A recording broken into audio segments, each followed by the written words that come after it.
Welcome fight fans to my channel. This is Johnny, and today we're going to be going over the statistics that nobody talks about when mentioning Canelo Alvarez's next opponent.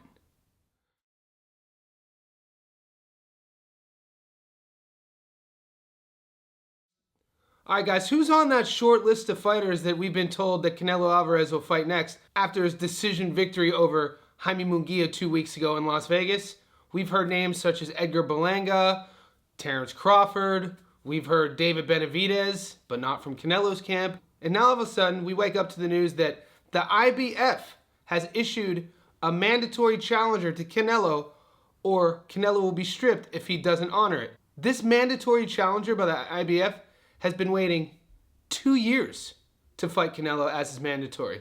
Does this sound familiar? No, I'm not talking about David Benavidez. I'm talking about, do you know? William Skull, a German-based Cuban fighter who has a career record of 22 wins with 0 losses and 9 knockouts. It's not your fault. Mine either if we've never heard of William Skull.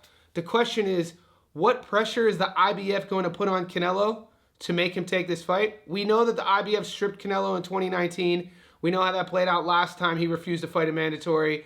And this time it seems the IBF is putting that pressure on him once again. I want to go over an article that's been making the rounds to better explain in detail what's going on between Canelo and a possible William Skull fight. The IBF orders Canelo Alvarez to face mandatory challenger William Skull. I should note, William Skull has been Canelo Alvarez's IBF mandatory since 2022. As speculation abounds regarding Canelo Alvarez's next opponent, the IBF has pulled an IBF and finally ordered him to face longtime mandatory challenger William Skull. Skull's promoter, Aegon Sports and Events, claims the pair have 4 weeks to come to terms to avoid a purse bid. The Cuban-born, German-based Skull, 22-0 with 9 knockouts, has exactly one noteworthy win, a July 2022 decision over Evgeny Shevchenko in a final eliminator. He's been booked for 8 rounds or fewer in each of his last 3 fights, including a UD win over Sean Hemphill on Canelo's last undercard. There's no question that Skull is Canelo's least known and least lucrative opponent since Avni Yildirim, who was also an inopportune mandatory.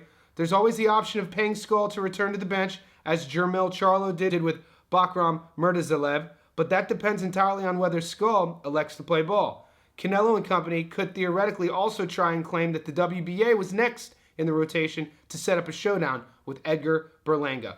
Guys, this isn't Canelo Alvarez's first run-in with the IBF. Do you remember back in 2019 when they stripped him for refusing to fight Sergey Derevyanchenko? Now, I don't know how this is going to come to terms. I never heard of William Skull before this announcement, and I don't know what the IBF is going to do if this fight doesn't go down. All of a sudden, Edgar Berlanga doesn't sound like such a bad matchup for Canelo from a fan's perspective.